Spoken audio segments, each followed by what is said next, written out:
The first thing Isabella Hart noticed when she opened her eyes was pain.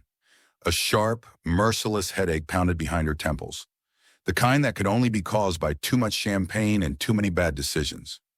The second thing she noticed was the weight on her hand, a gold wedding band that caught the early Lagos sunlight spilling through her silk curtains. For a moment, her brain refused to process it. She blinked once, twice, willing the image to vanish. It didn't. Then came the third realization. Someone was breathing beside her. Her head snapped toward the sound, and there he was, Liam Knight, shirtless, peaceful, and too handsome for her fogged sanity. His lashes brushed against his cheeks, and the faintest trace of a smirk lingered on his lips, as if he knew exactly how much trouble they were in. "Oh no," Isabella muttered under her breath. "Oh hell no." The room was chaos, discarded champagne glasses, a tipped-over vase, her silver heels lying near the doorway like tiny witnesses to a crime. Her memories were blurry flashes, the rooftop party, endless laughter, a celebrity host daring them to prove love exists in Lagos, and her best friend holding her hand as fireworks lit up the Banana Island sky. Now there were rings, matching ones. Liam stirred, his voice raspy with sleep. "Morning, Mrs. Knight." "Don't call me that," she hissed, clutching the bedsheet to her chest. He cracked one eye open, amused. "Technically, that's what everyone's calling you right now." "What do you mean?" Isabella reached for her phone on the nightstand, but it was already buzzing nonstop. She opened it and froze. Her social media feeds were ablaze with photos from last night's party. Her in a white silk dress, Liam in a black tux. The two of them kissing under string lights as the crowd cheered. The caption under one viral post read, "Breaking news, Lagos relationship queen marries her neighbor in a midnight ceremony." Her stomach dropped. "No, no, no, no, this can't be real." Liam sat up, his half-Nigerian, half-British accent sliding effortlessly into his words, that calm, teasing rhythm that always made her feel 2 seconds behind. "Relax, love. It was a silly dare. The host officiated it for fun. It's not legal." "Then why does it look legal?" Isabella snapped, waving her phone. "There are rings. There's a crowd. You kissed me." "You kissed me," Liam corrected with a grin. "Twice, if I recall." She groaned and buried her face in her hands. "My career is over." Isabella Hart, best-selling author, relationship coach, and media darling, had spent years building her empire on logic, empowerment, and emotional discipline. She was Lagos's queen of rational love, known for saying things like, "Impulse ruins intention." Now her impulsive night had gone viral. Liam leaned back against the headboard, looking far too relaxed for someone accused of accidental matrimony. "It's not that bad." "Not that bad?" she snapped. "My publicist probably fainted. My sponsors are calling for statements, and every gossip blog in Nigeria thinks I married you because I was lonely." He raised a brow. "Were you?" She glared. "Don't start," he chuckled softly. All right, let's fix it." Isabella crossed her arms, refusing to be soothed by that infuriating mix of confidence and charm. Liam Knight was trouble wrapped in good intentions, a man who could walk into a boardroom or a party and own both with the same ease. Born to a British mother and a Nigerian father, he was the perfect hybrid of polished and grounded. He'd grown up between London and Ikoyi, inherited his father's tech empire, and somehow still managed to make everyone laugh instead of hate him. To her, he was the reliable friend next door, the one who lent her his Wi-Fi when hers crashed and brought coffee whenever she worked too late. And now he was her fake husband? "Okay, here's what we do," she said finally, pacing the room. "We make a public statement. We clarify it was a drunken prank. We apologize for misleading people." Or, Liam interrupted smoothly, "we lean into it." She stopped mid-step. "Excuse me?" "Think about it," he said, rising to his feet. "You've got your book tour in 2 weeks. The media already believes we're a couple. Why not use it? Ride out the wave, let the buzz sell a few more thousand copies. Then, when the tour ends, we mutually decide to part ways. Everyone wins." Her jaw dropped. "You want me to fake a marriage?" "Temporarily," he said with that dangerous smile. "For the cameras." Liam, this isn't a joke. My reputation will survive, he cut in gently. You always tell people to take control of their narrative. So do that.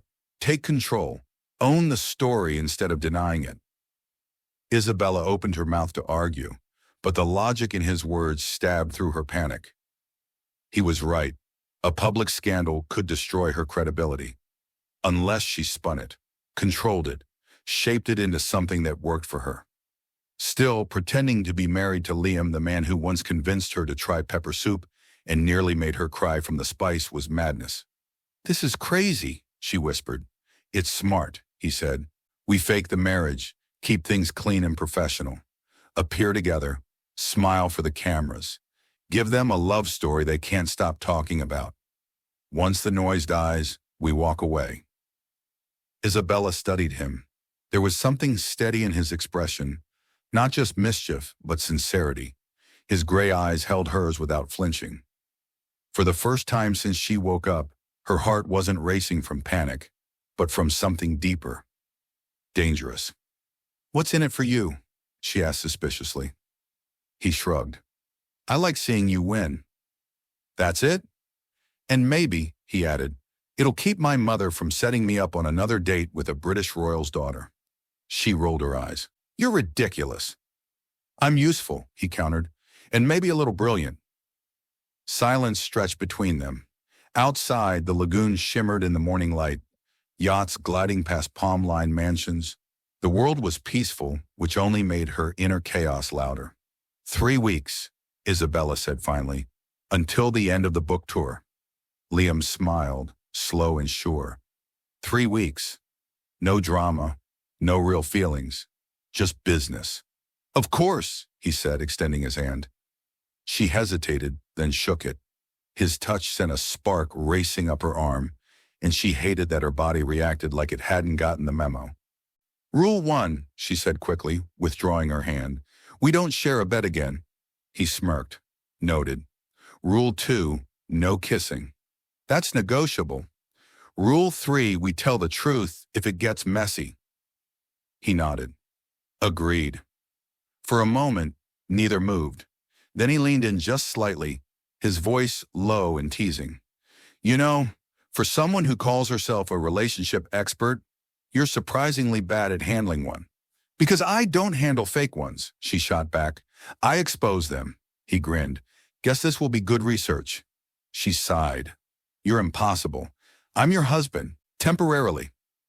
Isabella turned away before he could see her blush. This is going to be a disaster. Maybe, he said lightly, heading toward the door. But at least it'll be entertaining. When the door closed behind him, she slumped onto the bed, staring at the golden ring again. It shimmered mockingly in the light, a reminder of how a single impulsive night could upend everything. Still, deep down, something in her chest whispered a truth she didn't want to name. This might just be the one mistake her heart had been waiting to make. By the time the week ended, Lagos's golden couple had taken over every headline. Every glossy magazine, talk show, and gossip blog had found a new national obsession, the perfect, scandalous marriage between Isabella Hart, the continent's most influential relationship expert, and Liam Knight, the billionaire tech visionary with a British accent and Lagos swagger. It was supposed to be damage control. Now it was a full-blown brand. The first event was a charity gala at Eco Hotel and Suites, a night shimmering with chandeliers and designer gowns. As Isabella stepped out of the car, the cameras erupted. Paparazzi flashbulbs painted the night in white streaks of chaos, and microphones thrust toward her like spears. Mrs. Knight, over here! Is the marriage real? Smile for Vogue Africa. Her publicist, Olivia, had warned her, stay calm, look radiant, let them believe whatever they want.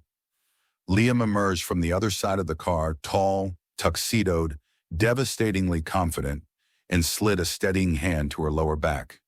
Ready, love? He murmured. Not in the slightest, she muttered through her smile. He chuckled, leaning close enough for only her to hear. Then let's make it look effortless. They walked the carpet hand in hand, perfectly synchronized. His thumb brushed small, reassuring circles against her skin as photographers shouted directions. Every pose felt like performance art, his hand around her waist, her head tilted toward him, laughter timed to invisible cues. But when he leaned down and kissed her temple for a shot, something inside her fluttered that had nothing to do with acting. Inside, the ballroom pulsed with Lagos luxury champagne towers, violinists, and the soft murmur of old money catching up with new. Isabella clung to her composure, smiling at donors and pretending her heart wasn't pounding. Each time Liam's gaze found hers across the room. Later that night, when they escaped to the balcony overlooking the lagoon, Isabella finally exhaled. Her heels dangled from her fingers, her hair was escaping its pins, and her phone was buzzing with notifications she didn't want to read. "That was insane," she said, leaning against the railing. "Half of Lagos thinks we're madly in love." "Half of Lagos always thinks something," Liam replied, handing her a glass of champagne. "Might as well give them a good story." She took the drink, but didn't smile. "I hate that I'm good at pretending." He studied her quietly. "You're not pretending as much as you think." She turned to him, startled. "What's that supposed to mean?" "Nothing," he said smoothly, though his eyes held something softer. "Just, you look happy when you're with me, even when you're trying not to." Her pulse betrayed her, stuttering in her throat. "That's because I'm acting." "Sure," he said, smiling in a way that made it impossible to tell if he believed her. Below them, Lagos glowed, the lagoon shimmering under the lights, the hum of distant parties drifting through the air. For a fleeting moment, it felt like the world had slowed down just for them. The next few days blurred into a cycle of appearances. There was the Victoria Island rooftop launch, where they danced under fairy lights while the press snapped pictures. The Good Morning Lagos interview, where the host asked how they met, and Isabella found herself laughing genuinely when Liam jumped in. "She ignored me for 3 months before realizing I was irresistible." The audience roared. Isabella blushed, and somewhere in the laughter, she forgot which parts of their story were fabricated. Every appearance deepened the illusion. Every touch lingered longer than necessary. And when Liam wrapped an arm around her waist during an interview and whispered, "You're doing great," she had to remind herself to breathe. Behind the glamour, however, Liam was losing control of his carefully hidden feelings. Every time Isabella smiled for the cameras, every time she reached for his hand without thinking, he felt the ground shift. He told himself this was strategy, a favor, a shield against scandal, but her laughter had a way of dissolving logic. At his office one afternoon, his assistant joked that he was glowing like a newlywed. He laughed it off, but when Isabella texted him a photo from her fitting, "Which dress for tonight?" he stared at the image far too long before replying, "The red one. Definitely the red." He wasn't supposed to care this much. That evening, at a tech culture gala, she appeared in that same crimson gown. The room went silent when they entered. She was all poise and satin, every step deliberate, her diamond earrings catching the light like tiny flames. Liam forgot every talking point he'd prepared. When he took her hand to lead her to their table, his voice came out lower than he intended. "You look dangerous." She laughed softly. "You look expensive." "Perfect match, then." As they sat, the cameras flashed, and the orchestra swelled into a slow rhythm. Guests whispered, enchanted. To the world, they looked like a couple built for the spotlight, charm, chemistry, and impossible beauty. But to Liam, this wasn't an act anymore. Every time she smiled at him across the table, something real anchored inside his chest. The following morning, Olivia called Isabella in a frenzy. "You broke the internet again. Vogue just named you and Liam Lagos' golden couple. This is bigger than your last book launch." Isabella stared at her reflection in the mirror, still in Liam's oversized shirt, her hair messy, her emotions messier. "I'm glad someone's happy about it." "Are you kidding? The world is obsessed with you two. Your talk show bookings doubled overnight. Sponsors are fighting to renew your contracts. This marriage," Olivia said, pausing for effect, "is the best PR we've ever had." Isabella forced a laugh. "Except it isn't a marriage." "Details," Olivia sang before hanging up. She turned off her phone and leaned back against the vanity, trying to slow her thoughts. This wasn't supposed to feel this way. Liam was supposed to be her partner in damage control, not the man who made her heart race every time he brushed her arm or looked at her like she was the only person in the room. When she heard the door open, she didn't even have to turn around. "I can feel you staring," she said. "Can't help it," Liam said from the doorway, his tie loose, his grin easy. "You wore my shirt." She glanced down. It was clean. He stepped closer, voice dropping to a murmur. "You know, if we're going to make this look real, you could at least act like you enjoy being my wife."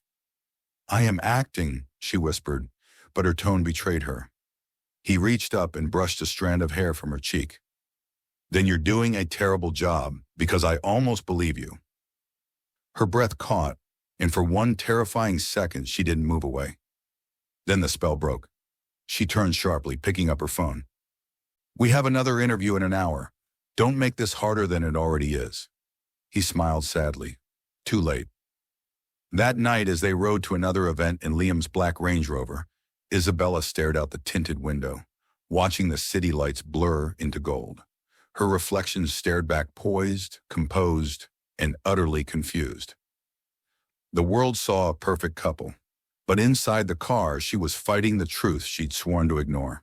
She didn't know where the performance ended and where her heart began. And Liam Knight, sitting silently beside her, was fighting the same impossible battle, loving her while pretending it was all just part of the show. By the third week, the shine on Lagos's golden couple had dulled at the edges. The headlines were still breathless, the sponsorships still generous, the cameras still unblinking. But Isabella could feel the story shifting beneath her heels like a marble floor just beginning to tilt. It started with a message from a number she hadn't seen in years. "Ethan, saw the photos. So this is how you do intentional love now? Call me Is." She stared at the screen until the words blurred. Ethan Cole, London banker, exquisite dresser, a man who loved winning more than the people who helped him win. He'd been polite with her heart and ruthless with her time, and when she'd asked for both in equal measure, he'd chosen the market. He was the reason she'd written an entire chapter on never mistake consistency for care. Now he wanted to talk. "Everything all right?" Liam asked, leaning over the arm of the sofa, his tie askew from a full day of public smiling. The penthouse was quiet except for the distant whisper of water against the dock. "It's fine," she lied, tucking her phone under a magazine as if it were a piece of contraband. "We should run through talking points for tomorrow." He searched her face, then nodded. "Good Morning Lagos wants a softer segment," he said, taking a seat opposite her. "Origins, rituals, how we protect our marriage in the spotlight." The phrase tasted like irony. "Protect," she echoed. He watched her with that steady, maddening calm. "You're tighter than usual." "Just tired." It was partly true. The schedule had been relentless. Red carpets, rooftop interviews, charity dinners, a book signing where a girl with glitter on her cheeks had whispered, "You gave me permission to leave." Isabella had smiled and meant it, and then come home and stared at her ceiling for an hour, listening to the hum of a city that didn't sleep and pretending her own heart wasn't wide awake. The next morning, she dressed like truth could be worn. White silk blouse, tailored navy trousers, hair in a clean, low knot that said nothing about the storm behind it. Liam arrived in a charcoal suit that looked engineered rather than sewn. On the drive to the studio, he set his phone face down and laced his fingers with hers without asking. She didn't pull away. "Ready?" he murmured as the car rolled to a stop. "No," she said, "but let's look like we are." The set was all glass and light, Lagos glittering through the windows as if the city itself had been cast as an extra. The host, a woman who could slice a rumor into ratings with a single eyebrow, greeted them with a smile that didn't reach her eyes. "We'll keep it gentle," the producer had promised. They did not. "Welcome back," the host purred into the camera. "Today we have the city's favorite newlyweds, Isabella Hart, queen of rational romance, and Liam Knight, tech royalty. Congratulations, if that's the right word." She tilted her head. Isabella smiled. "It is, thank you." We've all watched your love story unfold, the host continued, and we're rooting for you. But there are also questions. On the adjacent screen, photos flickered.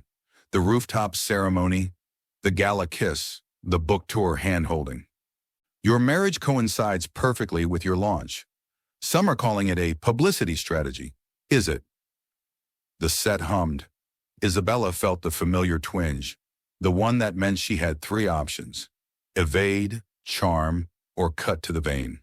The brand loved evasion, the audience loved charm, and the truth, terrible, bright thing, loved the vein. We fell into a moment that happened to be public, she said evenly, and then we made a choice to navigate it with grace. The launch didn't need a marriage, but my life doesn't stop because my calendar is full. The host's smile sharpened. Your book says love is a choice, not a mistake. Many would say a drunken ceremony is the definition of a mistake. Isabella felt the hit and kept her posture. The mistake isn't stumbling, she replied. It's pretending you didn't. I believe in owning your humanity. We chose to own ours. The host pivoted. An ex of yours claims you once said career always comes before love. Would Liam agree? A graphic slid onto the screen. Exclusive. She always chose the cameras. An ex speaks out. Ethan's silhouette, blurred and smug, filled the corner. Heat rose at the back of Isabella's neck. She had expected a jab. She hadn't expected a ghost with a microphone. My past is not my present, she said, the words clipped. Still, the host pressed, eyes bright with blood. Your critics say this marriage is a stage correction. You preach intentionality, but to them this looks... Enough, Liam said. He didn't raise his voice. He didn't have to. The studio air changed temperature. He angled toward the host with the calm of a man born into rooms like this. You invited Isabella to discuss her work and our life, not to weaponize an old relationship for clicks.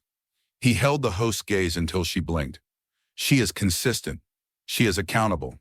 She wrote a book that has helped more people than any segment built on insinuation. If your question is whether our marriage is real, yes. It is as real as the nights I make her tea because the world has asked her to be a saint and a shill before breakfast. It's as real as the mornings she tells me the truth when the truth is inconvenient. It's as real as this. I respect her, and I will not pretend otherwise because cynicism sells. The room went silent. In the control booth, a producer mouthed, "Wow." The camera, suddenly shy, drifted back to Isabella's face. She hadn't moved. Something inside her had. It loosened, then broke open. The host recovered with a brittle laugh. Well, that was very sweet. It wasn't sweet, Liam said mildly. It was factual. They wrapped the segment with deep breaths and shallow chatter. When the red light finally died, the host attempted a conciliatory squeeze of Isabella's arm.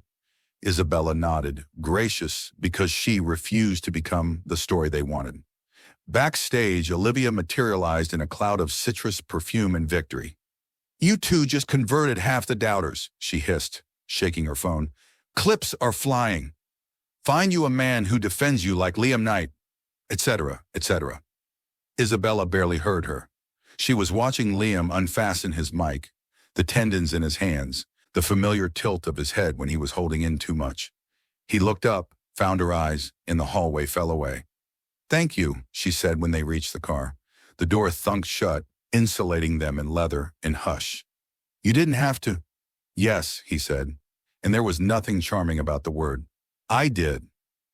Their driver pulled into traffic, the lagoon flashing between buildings like a secret. Isabella set her hands in her lap and stared at the thin, bright line of her ring. You were brilliant, she said softly. His mouth quirked. That's my brand. I mean it, she insisted, turning to face him fully. You didn't perform. You believed me, in front of everyone. He looked at her like she was saying something obvious. I always believe you. Something unspooled. All the rehearsed distance, the rule sheets stacked like glassware, the careful choreography of smiles and steps, all of it slid into a corner and went quiet. Liam, she whispered, and it was both his name and a question and a reason. He didn't lean in immediately. He waited the way he waits for the ocean to decide the shape of the shore. "Isabella," he said back, matching her weight, asking his own. She exhaled, shaky. "Kiss me," she said, and then because she was still herself, "If you want." If. His laugh was a rough thing. Heart. He touched her jaw with his thumb, a hesitant, reverent line, as if memorizing the hinge of a door he'd opened and closed in his mind 1,000 times. When he kissed her, it wasn't for the city or the camera or the story. It was slow and certain, built from late-night confidences and early morning coffees. From the way she corrected his metaphors and the way he fixed her Wi-Fi without being asked. It was a vow spoken in a language both of them already knew. When they parted, the world remembered how to sound. Horns in the distance, a gull's sharp cry, the quiet breath of air conditioning. "That was," she began, then shook her head. "Research," he offered, mouth tilted. "Don't," she warned, but her smile betrayed her. He sobered. "We should talk about what happens now." "We said no surprises," she murmured, not moving away. "And we also said the truth if it got complicated," he returned. She nodded and looked down at their hands on the seat between them, hers poised, his open, waiting. When she laced her fingers through his, the relief on his face was so naked she had to look away. "Tomorrow," she said. "We'll talk tomorrow. Tonight. Let me keep one simple thing." He squeezed her hand. "As you wish." The car curved along the water, the skyline gathering itself into a crown of light. In the reflection on the window, Isabella saw a woman she recognized and did not. Controlled and undone, terrified and brave, wearing a ring that had started as a prop and was now a question mark burning against her skin. Outside, Lagos kept moving. Inside, two people sat in a silence that finally told the truth. The lines had blurred, and neither of them wanted to redraw them. By the time the photographers stopped camping outside the gates of their Banana Island estate, the performance had already become routine. Liam and Isabella had learned each other's rhythms, how long a smile could last before it looked strained, how close they could stand without inviting headlines. What they hadn't learned was how to stop filling the quiet with something dangerously like affection. When the tabloids began speculating that the newlyweds had moved in together, Olivia had insisted it would strengthen their image. "Consistency sells," she said. "The world loves a home story." Liam had agreed before Isabella could protest. A week later, her clothes hung neatly beside his in the cedar-paneled walk-in closet, and her French press had found a permanent place beside his espresso machine. The first morning was awkward, only until he made pancakes. He cooked like he negotiated, calm, precise, infuriatingly confident. "You don't even eat breakfast," she said, watching him flip another golden circle. "Publicly married people eat breakfast," he replied, sliding a plate toward her. "It's domestic branding." She laughed in spite of herself. "You're impossible." "I'm charming," he corrected. "And you're smiling. That's the brand." Small moments began to stack up like evidence.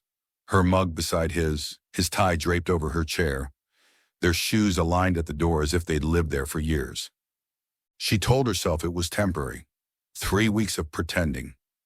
But pretending had started to feel like peace, quiet, warm, too easy to fall into. At night, they watched reruns of old shows in the media room, feet tangled beneath a cashmere throw neither of them claimed.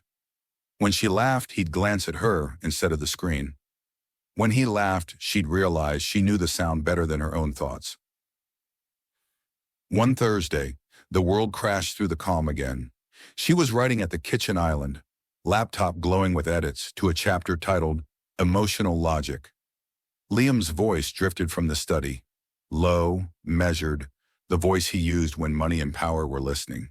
"Yes, London is tempting," he said, "but I'm staying in Lagos for now." A pause. "Because of her." Her fingers froze on the keys. "She's building something here. I won't be the reason it collapses." The call ended. Silence. Isabella sat very still, the taste of panic creeping up like smoke. She rose before reason could stop her, and crossed to the doorway. Liam turned as she entered, surprise flickering across his face. "Who was that?" He slipped his phone into his pocket. "A partner in London. Nothing urgent." "Nothing urgent?" Her voice sharpened. "You just turned down a global contract because of me." His brow furrowed. "It's not that simple." "It's exactly that simple," she snapped. "You've built your company for years, Liam. You lecture me about opportunity, strategy, intentionality, and now you're sabotaging yourself for a lie?" He straightened, the quiet authority returning to his tone. "Isabella." "No, don't Isabella me." She stepped closer, anger masking the tremor beneath. "This marriage isn't real. It was supposed to help my tour, not derail your career." He exhaled slowly, searching her face. "You think this is about optics? What else would it be about?" He hesitated, and in that beat she saw something raw flicker behind his calm. "It stopped being fake a long time ago." The words hit like a physical thing. Isabella's breath caught. "Don't," she whispered. "I tried to keep it simple," he said quietly. "Rules, deadlines, boundaries. But every time you look at me, every time you start to speak and change your mind." He broke off, laughing softly, bitterly. "I'm halfway gone, Hart, and I don't want to come back." She shook her head as if she could undo the sound of his confession. "This isn't fair." "Fair?" He smiled without humor. "We built this entire thing on deception. Fairness left the building the night we signed that pretend marriage certificate." "I can't afford this," she said, voice cracking. "I can't be the woman who loses herself in a story she wrote for press. My audience trusts me. My brand is built on control." "And what about happiness?" he asked. "Does your brand allow that?" Her eyes filled before she could stop them. "Don't make this harder." He stepped forward until the air between them was unbearable. "It's already hard. You just don't want to admit it's real." She turned away, arms wrapped around herself like armor. "This is why people shouldn't cross lines. You blur everything until it's chaos." He almost laughed again, but didn't. "You make it sound like chaos is a crime." "Maybe it is," she whispered. For a long time, neither moved. The room seemed to shrink around the sound of their breathing. Then she forced herself to speak, each word heavy. "This arrangement ends tonight." His jaw clenched. "You don't mean that." "I do." She wiped her cheek with the back of her hand. "We tell the press we've decided to part ways amicably. It's time." He stared at her for a heartbeat too long, then nodded once, like a soldier accepting orders he couldn't follow. "If that's what you need." "It is." She brushed past him, but his voice stopped her at the door. "You keep saying you choose logic over feeling," he said quietly. "Maybe one day you'll realize logic never wrote a love story worth remembering." She didn't look back. Upstairs, she packed with mechanical precision. The dress she'd worn to the gala still smelled faintly of his cologne. She folded it anyway. Her phone buzzed with Olivia's messages. Interview schedules, tour prep, congratulations about pre-orders. But she couldn't look at the screen. When she finally climbed into the waiting car, the house glowed behind her, every window reflecting a life that had felt almost real. Liam stood on the balcony, hands in his pockets, watching the taillights disappear. He didn't call out. He didn't move. As the gates closed, Isabella pressed her palm to the cool glass and told herself this was the right decision, the smart one. But for the first time in her perfectly structured life, smart didn't feel like safety. It felt like loss. And somewhere in the house they'd pretended to share, a man who had never believed in accidents whispered to the empty room, "It was never fake, Hart. Not for me." 3 weeks later, Lagos gleamed beneath the weight of celebration. The evening air outside the Eco-Atlantic Convention Center shimmered with anticipation. Black cars, red carpets, and the rhythmic hum of photographers calling out names. Inside, the grand ballroom glittered beneath cascading chandeliers. Hundreds of guests filled the space, waiting for one woman to take the stage. Isabella Hart had never been this calm before a launch. Or maybe calm wasn't the right word. Maybe it was surrender the quiet after every storm that had nearly undone her. She stood behind the curtain, fingers clutching a cue card she didn't plan to use. On the massive LED screen behind the podium, the title of her newest book glowed in gold, The Choice to Leap. It was supposed to be her victory night, the night she reasserted control over her narrative, reclaimed her career, and reminded everyone that she was the authority on love and intention. Yet all she could think about was the one person who wasn't in the room, Liam Knight. 3 weeks without him felt like learning to breathe without air. He hadn't called, texted, or shown up at any of their shared press events. He had vanished, quietly and completely, the same way he had entered her life, with a calm that disrupted everything. Olivia appeared beside her, tablet in hand, all business. "You're up next. Vogue Africa is covering live. Remember, vulnerability sells, but keep it dignified. No tears." Isabella smiled faintly. "I'll try to disappoint you." "Darling," Olivia said, touching her arm, "tonight isn't about Liam. It's about you." But it was. It always had been. The stage lights brightened, and the MC's voice boomed. "Please welcome Nigeria's most celebrated author, the incomparable Isabella Hart."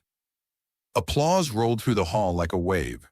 Isabella stepped forward, her heels echoing against the polished marble. Cameras flashed, phones lifted.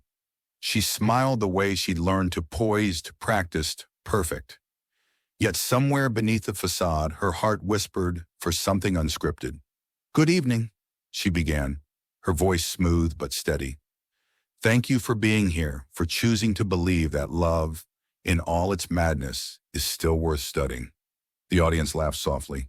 She scanned the crowd, industry executives, journalists, her team, her readers searching without meaning to. No Liam. "I've spent most of my career," she continued, "teaching that love is a decision, that it's about choice, not chance. And I still believe that. But I've also learned something else recently, something my own mistakes taught me." She paused, the silence thick. "Sometimes, love isn't a calculation. It's a leap, a terrifying, beautiful, unreasonable leap. And if you spend your life waiting for guarantees, you'll miss the moments that make it worth living." A murmur rippled through the audience. Flashbulbs strobed like starlight. Olivia exhaled in relief. This was the vulnerability she wanted. But Isabella's throat tightened as she looked down at her left hand. The finger where her ring had once sat still felt strangely bare. She'd thrown it into the lagoon the night she walked away, furious at herself for believing something fake could feel that real. She swallowed the ache and forced a smile. "So tonight, I dedicate this book to the people brave enough to leap even when they don't know where they'll land." Applause erupted, warm and genuine. She stepped back from the podium, ready to exit the stage. But before she could move, the applause changed, a shift in rhythm, a sudden murmur. Someone was walking down the aisle toward the stage. The lights caught him, first tall, familiar, heartbreak in human form. Liam Knight. He wasn't in a tuxedo or tailored suit this time. He wore a simple black shirt, sleeves rolled, collar open effortlessly himself. The crowd gasped as he stepped into the spotlight, calm and sure. Cameras flashed faster, journalists whispering furiously. Isabella froze. Her breath hitched, her pulse stumbled. He shouldn't have been there, and yet he was the only person who ever could have been. The MC hesitated near the curtain. Olivia looked horrified, but Liam simply walked to the center of the stage, stopping a few feet from her. The world seemed to vanish until there was only him. In his hand was something small, familiar, a glint of gold. The ring. The same ring she'd thrown away into the water. He had found it. "Liam," she whispered, her voice barely audible. He lifted the microphone from the stand beside her and spoke, his tone quiet but clear. "You once said love should be intentional, that we choose it with our minds before our hearts." He looked at her, really looked, and the hall melted into stillness. "But you also said love should be honest. So let me be honest." The press leaned forward. The entire room was holding its breath. "I don't know when I stopped pretending," he said. "Maybe it was the first time you yelled at me for replacing your coffee with decaf. Maybe it was when you fell asleep during that movie and held my hand like it meant something.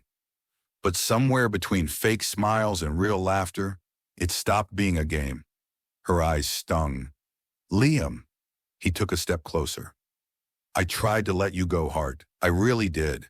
But every time I closed my eyes, all I saw was you, the woman who taught me that love doesn't have to be perfect to be true. He paused, voice softening. So if you'll let me this time, no pretending.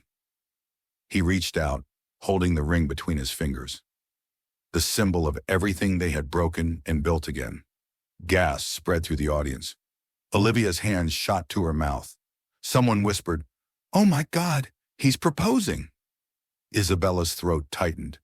"You can't just walk back into my life like this," she managed, though her voice trembled.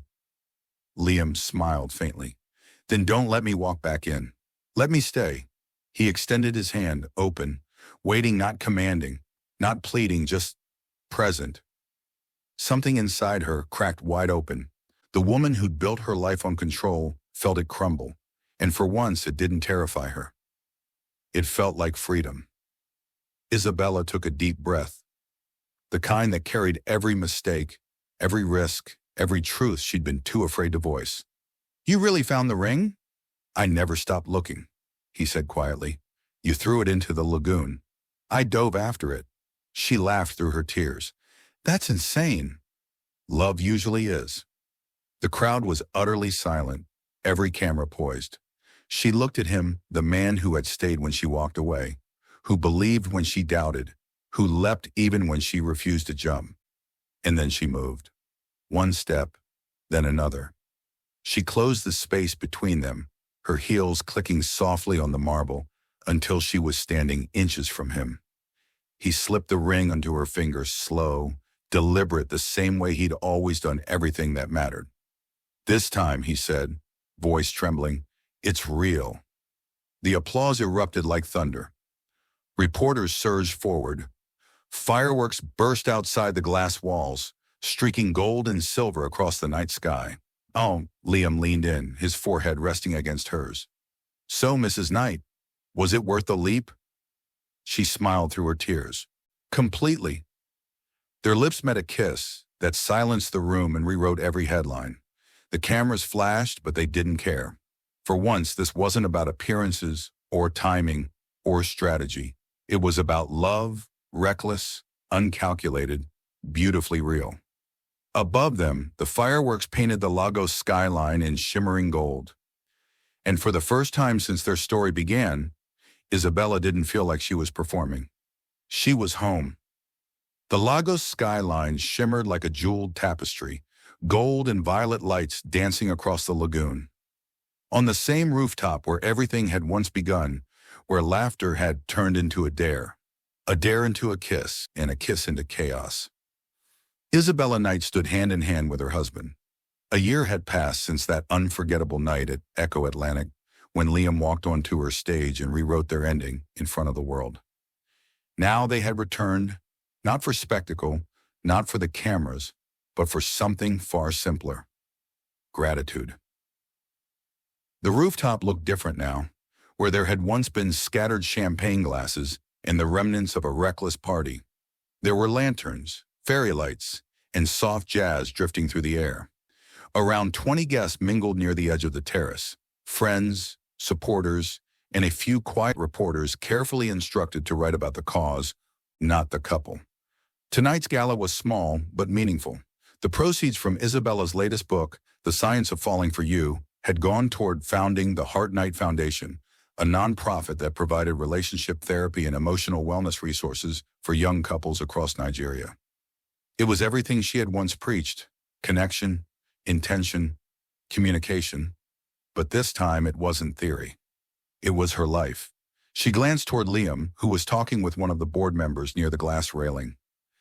He looked effortlessly striking as always.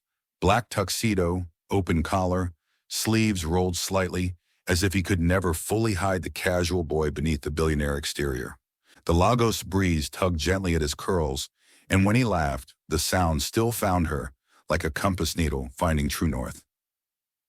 "You're staring," Olivia whispered beside her, glass of champagne in hand. Isabella smiled. I'm married. I'm allowed to stare. Married and radiant, Olivia said approvingly. Not bad for someone who used to faint at the mention of vulnerability. I didn't faint, Isabella protested lightly. I planned my emotions. Olivia smirked. You scheduled your breakdowns, darling. There's a difference. They laughed, and for a moment, Isabella let herself breathe. The laughter, the music, the scent of jasmine. It all felt so grounded, so real. For years, her world had been built on curated calm and strategic smiles. Now it was built on truth. When Liam finally returned to her side, he slid an arm around her waist, his presence steady and familiar. How's the queen of modern love holding up? Exhausted, she admitted, leaning into him. But in a good way. Your speech made half the guests cry, he said softly. Even my mother. That's a first. She told me love was unpredictably efficient, Isabella said with a grin. I think that's her version of emotional. He chuckled, pressing a kiss to her temple. You've changed her. You've changed me, she replied. He didn't argue. He just held her, quietly watching the guests mingle beneath the soft glow of the Lagos skyline. Across the terrace, the string quartet began a new melody. Slow, lilting, unmistakably romantic. Liam turned to her, a mischievous gleam in his eyes. Dance with me, Mrs. Knight. She hesitated playfully. In front of everyone? Who else would I rather impress? She laughed as he led her toward the open space near the center of the rooftop. The music wrapped around them like silk as they swayed beneath the stars. Cameras clicked discreetly from the edge of the crowd, but tonight the flashes didn't feel invasive. They felt celebratory. Liam leaned close, his breath warm against her ear. Do you ever think about that night? The one with too much champagne and no logic? She teased. The one where you married me without meaning to, he corrected. She smiled, resting her head against his shoulder. Every day, it was the best mistake of my life. He laughed softly. You said I was a disaster waiting to happen. And you were. She looked up at him, eyes bright. Just the good kind. As the song ended, applause rippled gently through the small crowd. Olivia raised her glass in a mock toast, shouting, To Lagos's golden couple, still scandal-free, against all odds. Liam dipped his head toward Isabella's ear. You realize that's a challenge, right? I'm done proving anything, she murmured. Let them think what they want. Still the rational one, he teased. Still the heart, she countered softly. He smiled then, the kind of smile that made her remember every reason she'd fallen in love with him. They drifted away from the crowd, stepping toward the edge of the rooftop, where the city stretched endlessly below.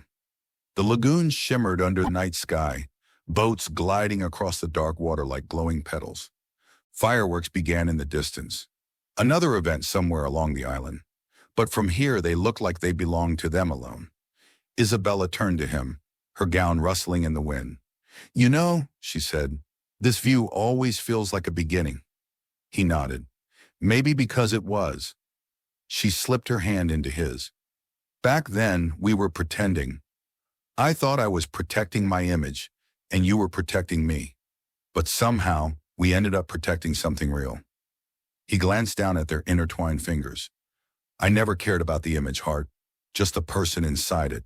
Her heart softened, and that's why you won. They stood in silence for a long moment, the hum of the city below and the crackle of fireworks painting the air between them. Then she said it, the words she'd carried for months but never spoken aloud. You were never the mistake, Liam. You were the miracle after one. He blinked, the words landing deeper than she expected. You always know how to ruin a man's ability to breathe, he said quietly. She laughed, tears pricking at her eyes. That's my line. He tilted her chin upward, eyes warm and certain. And this time, he said, voice low, I'll remember every second of our wedding. The memories came rushing back, the vows whispered on a secluded beach in Seychelles. Just them, two witnesses, and the ocean. The way he promised not grand gestures, but simple constancy. the way she'd promised to never again mistake fear for reason. Now, beneath the Lagos night, those vows felt even stronger. Liam brushed a strand of hair from her face. "You've built something beautiful, Isabella." "We built it," she corrected, "together." As another firework exploded in gold above them, she leaned in whispering, "To the leap." He smiled against her lips, "To never landing." Their kiss was slow, unhurried, a promise that didn't need cameras or applause. Behind them, guests cheered, glasses clinked, music rose. But for the two of them, the world had narrowed to a heartbeat and a horizon. The night wind swept around them, carrying laughter, light in the faint scent of the sea. Somewhere below, Lagos continued its restless rhythm. Cars, horns, ambition. But up here, everything was still. They had leapt, and somehow, against every rule she had ever written, they had landed exactly where they belonged. And as Liam pulled her close, whispering, "Home," Isabella finally believed that love didn't have to be logical to last, it only had to be real.